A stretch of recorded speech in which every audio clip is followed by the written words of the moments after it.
আমাদের দ্বিতীয় দাবি হচ্ছে এই আওয়ামী ফ্যাসিস্ট নিষিদ্ধ হয়েছে, কিন্তু সেই আওয়ামী ফ্যাসিস্টদের খুনিদের বিচার করতে হবে হবে হবে।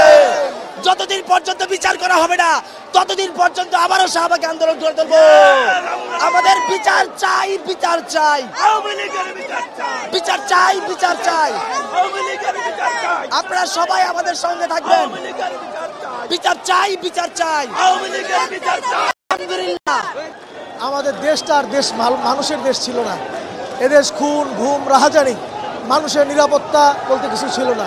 এরকম একটা ফ্যাসিস্ট হঠাৎ সক্ষম হয়েছিলাম 5 আগস্ট।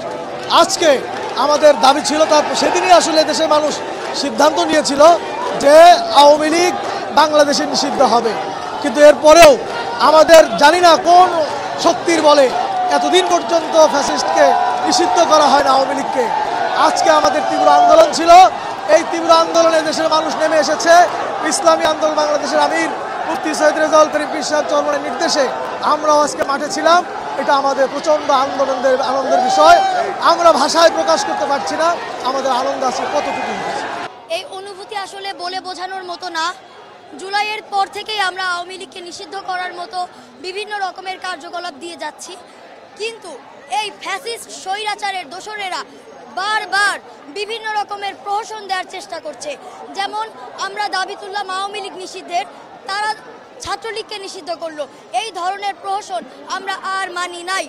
আমি শহীদ ফারহান ফাইয়াজের পরিবারের পক্ষ থেকে এবং বাকি সকল শহীদের পক্ষ থেকে আপনাদেরকে আন্তরিক শুভেচ্ছা জানাচ্ছি। আপনাদের সবাইকে ঈদ মোবারক জানাচ্ছি।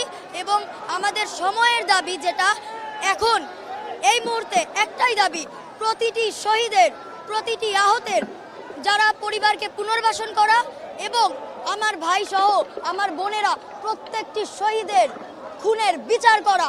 আওয়ামী লীগ এর সরকার, সেই ফ্যাসিস্ট খুনি হাসিনা এবং তার যাবতীয় দোসর যারা জুলাই আন্দোলনকে একটা কোটা আন্দোলনকে এক দফা আন্দোলনে পরিণত করেছে, যারা বারবার আমাদের ভাইদেরকে গুম, খুন, হত্যা করেছে, বিডিআর হত্যার সাথে জড়িত ছিল, পিলখানা হত্যার সাথে জড়িত ছিল। আপনারা জেনে থাকবেন 2013 সালে তারা শাপলা চত্বরে হেফাজতের ভাইদেরকে অনবরত মেরেছে।